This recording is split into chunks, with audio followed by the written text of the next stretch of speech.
ورحمة الله وبركاته. الحمد لله نحمده ونصلي على رسوله الكريم أما بعد فقد قال الله تعالى في كلامه المجيد والفرقان الحميد أعوذ بالله من الشيطان الرجيم إن الله وملائكته يصلون على النبي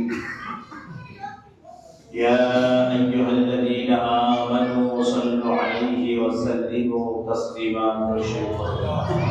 اللهم صل على سيدنا مولانا محمد وعلى آل سيدنا مولانا محمد.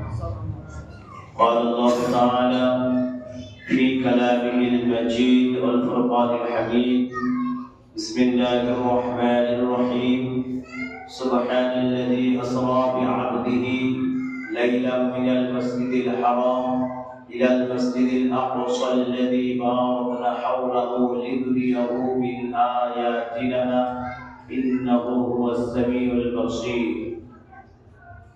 وقال الله تعالى في كلامه المجيد والفرقان الحميد لقد رأى من آيات ربه الكبرى صدق الله العظيم.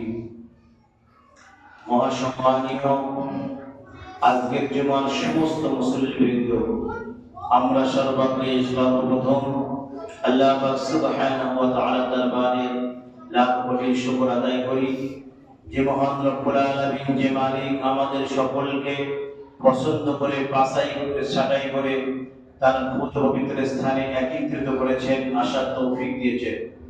প্রাণ ভরে সেই মাহবুব দরবারে, মুনিবের দরবারে শ্রদ্ধা অপরাধ মস্তরে শুকরিয়া জ্ঞাপন করি। সকলে উচ্চ আওয়াজে বলি আলহামদুলিল্লাহ। তারই বলে মরুর দুলাল মোর ভাস্কর মা আমিলার লাল জগৎগুরু বিশ্ব নবী আশরাফুল আম্বিয়া সাইয়্যিদুল মুরসালিন রাহমাতাল লিল আলামিন জনাব মুহাম্মদ রাসূলুল্লাহ সাল্লাল্লাহু আলাইহি ওয়াসাল্লাম তার উপর লাখ কোটি দরুদ ও সালাম আমরা একবার বলি সাল্লাল্লাহু আলাইহি ওয়াসাল্লাম। পবিত্র মাহে শাবানের 2 নম্বর জুমা, আগামী মঙ্গলবার দিবাগত রজনী শবে বারাত। আগামী মঙ্গলবার দিবাগত রজনী শবে বারাত, অর্থাৎ 14 তারিখ দিবাগত রজনী। আর শবে বারাতের যে সিস্টেমটা আপনারা সবাই জানেন, তারপরও আরেকবার আমি বলে দিচ্ছি আপনাদেরকে। এশার নামাজের পরে কবর জিয়ারত হবে। আপনাদের যদি কেউ কবরস্থানে থেকে থাকে আপনারা আসবেন। যার নেকির প্রয়োজন আছে, যার পিতা মাতা কবরে শুয়ে আছে, যাদের দাদা দাদি কবরে শুয়ে আছে, তারা আসবেন। কবর জিয়ারত কোনো ব্যক্তিগতভাবে হয় না, প্রত্যেকটা মানুষের রুহের সওয়াব পৌঁছানো হয়। ইসলামের সওয়াব বলতে পারেন প্রত্যেকটা মানুষের রুহে সওয়াব পৌঁছানো হয়। যে মানুষটা দুনিয়ায় ছিল কিন্তু সে গতকাল ইন্তেকাল করেছে, আল্লাহু আকবার, মানুষের মৃত্যুর কোনো খবর নাই, কোনো সময় নাই, কোনো বার নাই, কোনো ঘন্টা নাই, কোনো মিনিট নাই। ইযা জা আজালুহুম লা ইস্তাখিরুনা সাআতা ওয়া লা ইস্তাকদিমুন। যখন তার সময় চলে আসবে তাকে মৃত্যুর স্বাদ গ্রহণ করতে হবে। যত বড় ক্ষমতাবান হও না কেন, তোমার ছাড় নাই। আমির হও, ফকির হও, গরিব হও, যেই হও না কেন, তুমি একদিন দুনিয়ায় এসছো, একদিন তুমি দুনিয়া থেকে বিদায় নেবে। তবে দুনিয়ায় যে কদিন আল্লাহ আমাদেরকে বাঁচিয়ে রেখেছেন, আমরা দোয়া করি আল্লাহর কাছে যেন আল্লাহ আমাদেরকে তার ইবাদত করার তৌফিক দান করেন। এইটুকু। কারণ এর আগে যখন উম্মত দুনিয়া এসেছিল, আদম আলাইহিস সালাম থেকে নিয়ে ঈসা আলাইহিস সালাম পর্যন্ত কোন নবীর উম্মতের 5 ওয়াক্ত নামাজ ফরজ ছিল না। একবার জোরে বলুন সুবহানাল্লাহ। শুধুমাত্র জনাব মুহাম্মদ রাসূলুল্লাহ সাল্লাল্লাহু আলাইহি ওয়াসাল্লাম তার উম্মতকে আমার আল্লাহ পছন্দ করে হাদিয়া স্বরূপ 5 ওয়াক্ত নামাজ প্রদান করেছেন। আমার নবীকে মেরাজে আল্লাহ কেন ডেকেছিল? নামাজটা উপহার দেবে বলে, নামাজটা আমার নবীকে গিফট হিসাবে দেবে বলে। ওয়াক্ত ছিল 50 ওয়াক্তের নামাজ ছিল, 50 ওয়াক্তের নামাজ। আল্লাহু আকবার। সব শেষ, কাজ কাম ব্যবসা বাণিজ্য সব শেষ, শুধু নামাজ পড়ো। কিন্তু নবী মুসা আলাইহিস সালাম সাথে আমার নবী সাক্ষাৎ হওয়ার পরে মুসা আলাইহিস সালাম বলেন, হুজুর আপনার উম্মতের উপরে নামাজ 50 ওয়াক্ত, আমার কওমের উপরে এক ওয়াক্ত নামাজ ছিল, তাই তারা পড়তো না। এক ওয়াক্ত নামাজ ছিল, তাই তারা আদায় করতো না। আপনার উম্মতের উপরে 50 ওয়াক্তের নামাজ আপনারা আপনার উম্মত কেমন করে আদায় করবে? আপনি আবার যেন আল্লাহর উপরে ফিরে যান।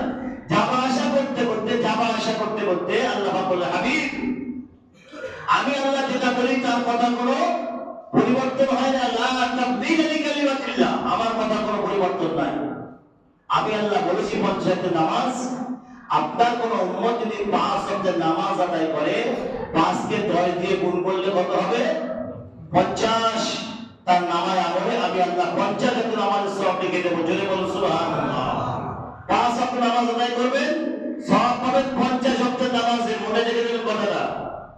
সুতরাং যারা কবরে দীর্ঘদিন ধরে শুয়ে আছে তাদের রোহের শ্রদ্ধাস্থানি করা হবে আগামী মঙ্গলবার রাত্রে বেলায়। নামাজ ইবাদত মঙ্গলবার রাত্রে বেলায়। রোজা যদি কেউ রোজা রাখতে চান, যদি কোনো মুসলমান রোজা রাখতে চান, ভালো করে শুনে নেন কথাগুলো, বাড়ি থেকে আলোচনা করবেন। আমার কথাগুলো বাড়ি থেকে আলোচনা করবেন। সোমবার, মঙ্গলবার, বুধবার 3 রোজা রাখতে পারেন, অথবা মঙ্গলবার, বুধবার 2 রোজা রাখতে পারেন। কথা বুঝতে পারছেন সবাই? কথা বুঝতে পেরেছেন? যে বাইরে গিয়ে সমালোচনা করবেন না। সমালোচনা যারা করে তারাই ক্ষতিগ্রস্ত হয়। যার সমালোচনা হয় তার উন্নতি হয়, যার সমালোচনা হয় তার উন্নতি হয়। যারা করে তারা ক্ষতিগ্রস্ত হয়, তাদের ক্ষয় হয়ে যায়, ধ্বংস হয়ে যায় তারা। এটা আমার আল্লাহর হুকুম। সুতরাং যে আলোচনা করলাম রোজার ব্যাপারে, মঙ্গল বুধ, সোম মঙ্গল বুধ অথবা মঙ্গলবার বুধবার রোজা রাখতে পারেন শবে বরাতে। আর নামাজের শেষে সমাসানি আছে, কবর জিয়ারত আছে, সবাই যাবেন। আর আজ সন্ধ্যাবেলায় মাগরিবের পরে ঈদগাহ মিটিং আছে, সবাইকে জানিয়ে দেওয়া হচ্ছে ঈদগাহ মিটিং আছে, সবাই যাবেন। একজন ভাই সাহেব এসেছে, মালদায় বাড়ি, উনি অসুস্থ। উনি আমাকে গতকাল বলেছেন, হুজুর আমাদের একটু এলান করবেন, আমি অসুস্থ, গরিব মানুষ। উনি নামাজ পড়ছেন, নামাজের পর তাদের সাহায্য করবেন। যার যেমন ক্ষমতা আল্লাহ দিয়েছে, যার যেমন আওকাত আল্লাহ দিয়েছে, সেই আওকাত অনুযায়ী তাকে সাহায্য করবেন। 2 টাকা, 1 টাকা, 5 টাকা, 10 টাকা, যে যেমন পারেন তাকে সাহায্য করবেন। আলহামদুলিল্লাহ, ঠিক আছে? তাই সব কথা ক্লিয়ার। এবার আমি আমার বক্তব্য চলে যাচ্ছি। আলহামদুলিল্লাহ, আমার নবীকে আল্লাহ ডেকেছিল কেন? নামাজ উপহার করবে বলে, নামাজ উপহার দেবে বলে জমিন থেকে নিয়ে আরশে আজিম একবার চলে বলুন সুবহানাল্লাহ। আপনার কথা বুঝতে পারছেন? আমি তো সব কথা বুঝতে পারছি না আমি কি বলছি। তো যাই হোক, জমিন থেকে নিয়ে সিদরাতুল মুনতাহা, আরশে আজিম, কাবা কৌসাইন, লা মাকাম লা সামা, এমন একটা জায়গায় আমার নবীকে আমার আল্লাহ নিয়ে গিয়েছে যেখানে কোনো স্থান নাই, সেখানে কোনো আসমান নাই। সেই জায়গায় নিয়ে আমার আল্লাহ গোপন তত্ত্ব ফাঁস করেছেন। জোরে বলুন সুবহানাল্লাহ। আজকে এই নামাজটার মূল্য কেন? এই নামাজের মূল্য কোরআনে 82 টাকায় কেন বলা হয়েছে? যার মূল্য যত বেশি তার কথা তত জিকির করা হয়েছে কোরআনে কারিমে, মনে রাখবেন। যেখানে নামাজের কথা বলছেন আল্লাহ পাশে যাকাতের কথা বলেছেন। তার মানে নামাজটা তোমার পরিপূর্ণ হতে পারে না যাকাত আদায় না করলে। যাকাত নামাজের তো গুরুত্বপূর্ণ, শুধু আমরা বুঝি না করে দেই না। যাদের টাকা আছে তারা টাকা পাজা করে বসে আছে। বাইরে সাউন্ডের কমে যাচ্ছে, সাউন্ডটা হালকা কমে যাবে। যাদের টাকা আছে তারা টাকা পাজা করে বসে আছে, যাকাত তারা দিচ্ছে না। যাকাত আগামী মাস মাহে রমজান, শাবানের পরে মাহে রমজান আসছে আমাদের সম্মুখে। রমজান অতি নিকটবর্তী আমাদের। আমরা রমজানের জন্য কে কে প্রস্তুতি আছি, কে কে রেডি আছি? রমজানের জন্য রোজা রাখার জন্য অবশ্যই রোজা কেউ ত্যাগ করবেন না, কেউ কাজা করবেন না। রোজার সময় যদি জীবন ইন্তেকাল হয়ে যায়, আল্লাহ আমাদের তার সৌভাগ্য অর্জন করবে সে ব্যক্তি। মাহে রমজানে যদি কোনো মানুষের রূহ কবজ হয়ে যায়, তার সৌভাগ্য। আমরা দোয়া করি আল্লাহ যেন আমাদেরকে মাহে রমজান করে নেন। আমরা বলি আল্লাহুম্মা আমিন। মাহে রমজানে যদি কোনো ব্যক্তি রোজা রাখা অবস্থায় আল্লাহ তাআলা যেতে পারে, আল্লাহর কাছে গিয়ে আল্লাহ আমি তোমার হুকুম পালন করে দুনিয়া থেকে বিদায় নিয়েছি, এত বড় সৌভাগ্য কপাল তাদের যারা রোজা রাখা অবস্থা আল্লাহ দরবারে হাজিরা দিয়েছে। তো যাই হোক, সেই বাহিনীগুলো আমাদের সামনে আসছে। যারা যাকাত দেবেন তারা রেডি থাকুন। আমি যাকাতের বিষয়ে আলোচনা করবো, আপনাদেরকে বলবো যাকাত কাকে কাকে দেবেন, কোথায় দেবেন, কত টাকা হলে কত টাকা দেবেন, এই বিষয়টা মাহে রমজানের দ্বিতীয় জুমা আলোচনা করবো ইনশাআল্লাহ।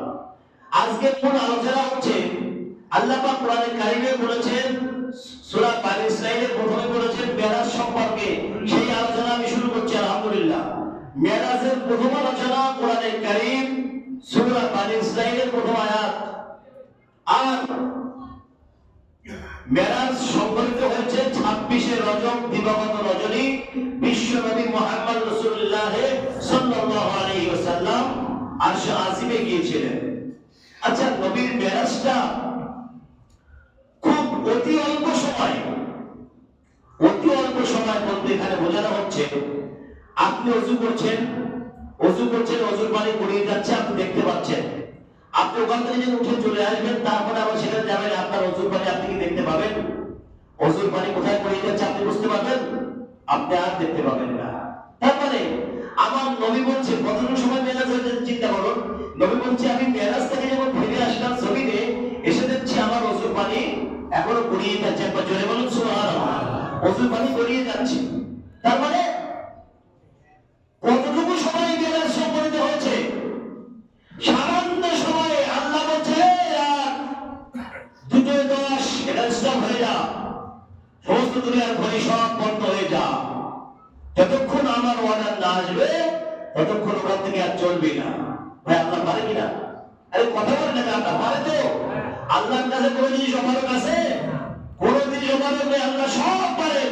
আল্লাহ এই জন্য এই সূরার মধ্যে বলেছেন সুবহানাল্লাযী। এই জন্য আমরা প্রথম নিজের নাম বলারই এবং কোন দুর্বলতা, কোন অক্ষমতা যে আল্লাহকে টাচ করতে পারে না, সেই সুবহান নিজের বান্দাকে আত্মযোগে ভ্রমণ করিয়েছেন, ইসলাম করিয়েছেন মসজিদ হারাম থেকে বাইতুল মুকাদ্দাস। আল্লাহ বলছেন, তাহলে সে আল্লাহ বলছে রাত 2:10 এখানে ঘড়ি সব ইসলাম হয়ে যা। রাত আমার হুকুম ছাড়া তুই চলবি না, খবরদার। রাত দিন আসমান জমিন সব কিছু চলে আমার আল্লাহর হুকুমে। একটা জোরে বলুন সুবহানাল্লাহ। রাত চলে আল্লাহর হুকুমে, দিন চলে আল্লাহর হুকুমে। আল্লাহ রাত হুকুম রাত আর আগে চলবি না। যতক্ষণ আমার মাহবুব আমার কাছ থেকে দেখা করে জমিনে না আসবে ততক্ষণ তুই আর আগে বাড়বি না, খবরদার ওখানে স্টপ হয়ে যা। আল্লাহর হুকুম করেছে, আল্লাহ রাত স্টপ হয়ে গেল। এখন এই যে সামান্য সময়ের ভিতরে কত বছর পার হয়েছে? 27 বছর। আল্লাহু আকবার। 27 বছর পার হয়েছে এই সামান্য সময়ের ভিতরে। আল্লাহ সব কিছু করতে পারে ভাই, আল্লাহ সব কিছু করতে পারে। এই বিশ্বাস রাখবেন, এই ভরসা রাখবেন, আল্লাহ সব কিছু করতে পারে। আল্লাহর কাছে কোনো জিনিস অপারক নেই। আল্লাহ সব, ইন্নাল্লাহ আলা কুল্লি শাইইন কাদির। নিশ্চয় আল্লাহ প্রত্যেকটা জিনিসের উপরে শক্তিমান ক্ষমতা রাখেন। প্রত্যেকটা জিনিসের উপরে আল্লাহর ক্ষমতা আছে। যে আল্লাহ সৃষ্টি করেছে সে আল্লাহর ক্ষমতা থাকবে, কার ক্ষমতা থাকবে? সেখানে ক্ষমতা কার চলবে? আল্লাহর ক্ষমতা চলবে। সুতরাং আল্লাহ বলছে রাত স্টপ হয়ে গেল, রাত স্টপ হয়ে গেল। নবী সব কিছু দেখলেন, সব কিছু অবলোকন করলেন। জিবরাইল আলাইহিস সালাম সবকে ঘুরিয়ে দেখিয়ে দিয়েছেন, সব কিছু দেখিয়েছেন। কিন্তু যখন আবার নবী যাবেন, আল্লাহর সঙ্গে সাক্ষাৎ করবেন, সেই সময় জিবরাইল বলল, আমি আর যেতে পারবো না, আমার পড়ার এখানে শেষ। আমি যদি এক কদম আগে অগ্রসর হই, আল্লাহর নূরের তাজাল্লিতে আমি পুরো সাক্ষাৎ হয়ে যাবো, আমার নাম নিশান মিলে যাবে, আমার নূরের 600 খানা জানা আছে সব শেষ হয়ে যাবে। কিন্তু আমি আর আগে বাড়তে পারবো না। হুজুর আপনি এবার যান, আমাদের ওখান থেকে রফ নামক ঘোড়াকে আমার আল্লাহর দরবারে পৌঁছে দেবে। এখন বিশেষ কথা হচ্ছে, যে কথাটা বিশেষ কথা বলতে, আমার আল্লাহ আমার নবীকে কেন ডেকেছিলেন? ঈসা আলাইহিস সালাম, মুসা আলাইহিস সালাম, জাকারিয়া আলাইহিস সালাম, ইসহাক আলাইহিস সালাম, ইসমাঈল আলাইহিস সালাম, ইব্রাহিম আলাইহিস সালাম, অসংখ্য নবী ছিল, অসংখ্য আম্বিয়া আলাইহিস সালাম ছিলেন। কাউকে আল্লাহ ডাকেন নাই কেন? একমাত্র মুহাম্মদ রাসূলুল্লাহ সাল্লাল্লাহু আলাইহি সাল্লামকে ডাকলেন কেন? আমার নবীকে ডাকার মূল কারণ হচ্ছে, আমার আল্লাহ আমার হাবিবকে, আমার মাহবুবকে আমি 50 ওয়াক্ত নামাজ উপহার হিসাবে তার হাতে তুলে দেবো। একবার জোরে বলুন সুবহানাল্লাহ। আর সেই নামাজ আমরা পড়ি না, আল্লাহ, কত বাহানা দেখাই আমরা নামাজ পড়ার জন্য। আমার সমস্যা, এই অসুবিধে, এই সমস্যা, এই ব্যবসা, এই বাণিজ্য, যাই হোক সবকিছু আমরা সমস্যা খাড়া করি। কিন্তু আমাকে আপনি বুঝালেন, আল্লাহকে বুঝাবেন কিভাবে? যে আল্লাহ আপনাদের সৃষ্টি করেছেন, সে আল্লাহকে আপনি কিভাবে বুঝাবেন? এই কথাটা মাথায় নিয়ে আসুন যে আল্লাহকে আপনি কিভাবে বুঝাবেন। এক একটু নামাজ কাজা করলে 2,82,000 বছর দোজখের আগুনে জ্বলতে হবে। 2,82,000 বছর দোজখে জ্বলতে হবে। তাহলে আমরা কত হাজার হাজার বছর নামাজ কাজা করতেছি, কোন হিসাব আছে? শুধু নামাজ, যা কিছু খাওয়া দাওয়া করে শুকরিয়া জ্ঞাপন করি, শুকরিয়া জীবনেও করি না, আলহামদুলিল্লাহ বলি না। পানি খাচ্ছি, ঢক ঢক করে দিচ্ছি। গরমের সময় পানি, শুধু পানি পানি পানি খেয়ে যাচ্ছি। আল্লাহর নিয়ামত, আল্লাহ যে পানি নিয়ামতকে আল্লাহ আমাদেরকে দিয়েছেন, তার শুকরিয়া একবার আমরা করি না। তাকে একবার ধন্যবাদ জানাই না যে আল্লাহ তুমি আমাকে পানি খাইয়েছো, তোমার শুকরিয়া আলহামদুলিল্লাহ। এইটুকু কথা আমরা বলতে পারি।